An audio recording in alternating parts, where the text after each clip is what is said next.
I keep on crushing it till I am done. Bring that fire.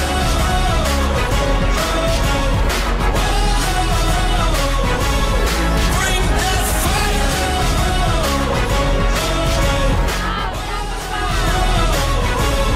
Bring that fire. Welcome to DeKalb Bear Learning Center. So ngayon pong araw, nandito po tayo ngayon sa Madela, Quirino upang matunghayan ng ating mga magsasakang Pilipino kung ano nga ba ang tama at dapat na pag-aalaga ng ating binhi. Ito po ang DeKalb 8282S na may protection po laban sa fall armyworm o yung ating technology na BT Double Pro. So again, this is our third leg of our DeKalb Bear Learning Center here in Cagayan Valley. Thank you! Magandang umaga sa ating lahat. Nandito po tayo sa DeKalb Bear Learning Center dito sa may Lusod, Madela, Quirino. Nandito po tayo upang sa gayon ay matutunghayan po natin ang mga iba't ibang klase ng mga binhi na naitanim dito sa ating trial site.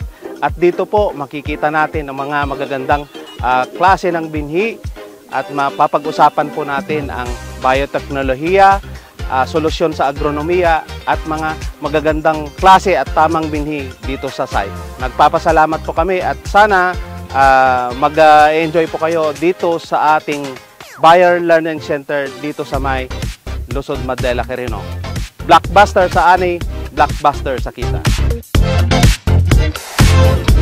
So matagal na po kami hindi nagkakaroon ng major activity po dito at kami po ay nagpapasalamat po dahil po kayo ay pumunta po dito sa pinakamalaking o pinaka-ingrande po namin na activity under po ng mais o ng DeKalb brand na hatid po sa inyo ng Biocraft Science.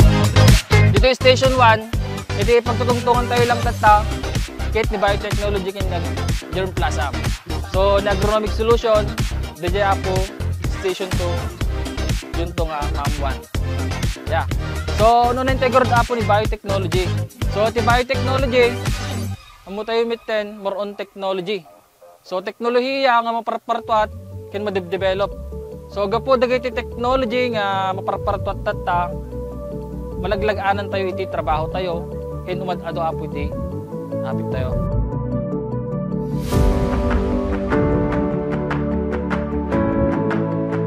Kaya po may stasyon, di may sapo pagtutungtungan tayo. Uno number 1 na po pagtutungtungan tayo, abono. Okay, at dyan may sektorya kakabsat.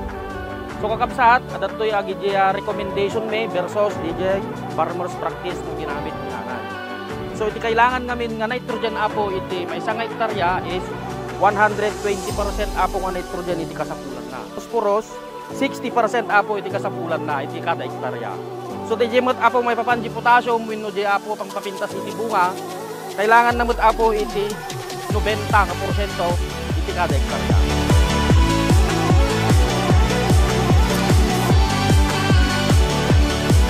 Napadas po dati ito talaga, isumot ka na po di nagapitak. So gano'n na tayo sumot na sa simula ko na po. Tayo di bingkag po di Apo nga 1/4,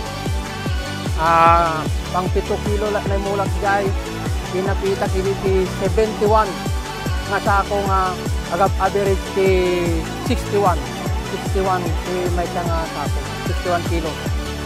Ito nga ako napintas ating nga klase di mais sa puray pinagtutudo, wino igaaw, mayat lata, basta may timing lang Apo jay napintas nga pinagmula nga po nada.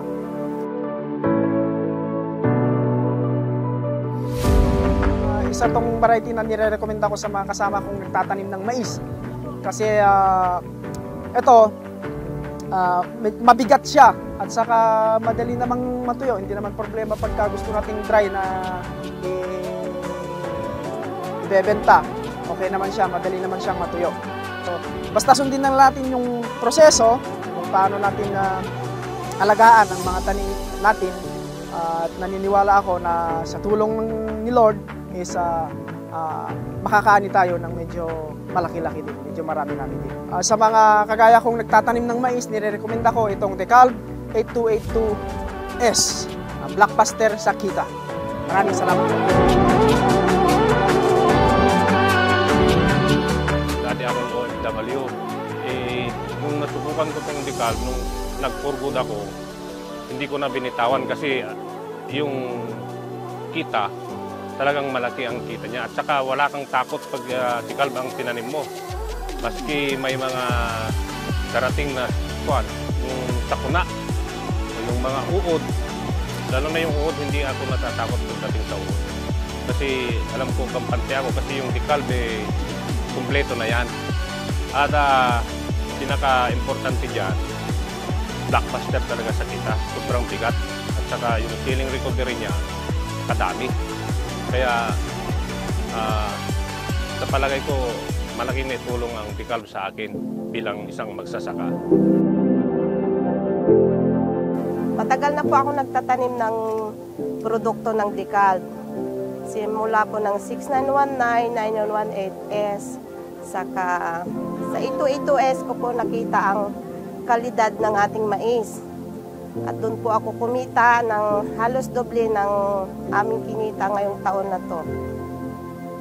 Hindi ko akalain na sa 82S ko po makikita ang tamang kita ng aming produkto. At malaking tulong po sa aming mga farmers at na ipamahagi ko po sa mga farmers ko sa amin po na itong 82S ay napakaganda. Mabigat siya at hindi maganda ang butil niya, pati ang kulay niya. So kaakit-akit sa mga buyers na bumibili.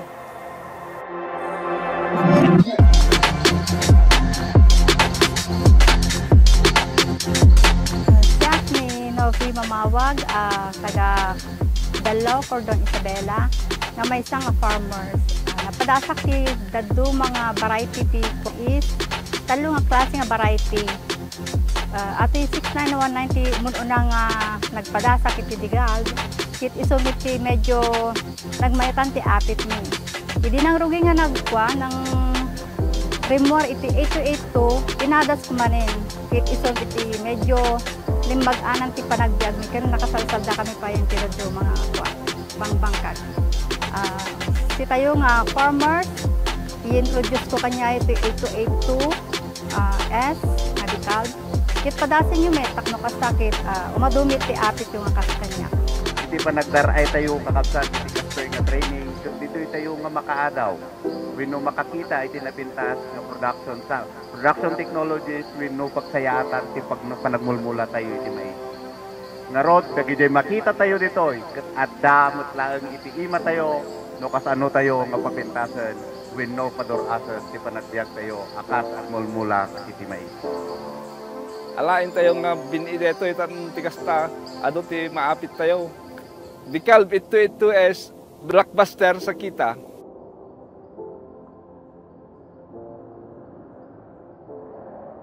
Dekalb 8282S, blockbuster sa kita!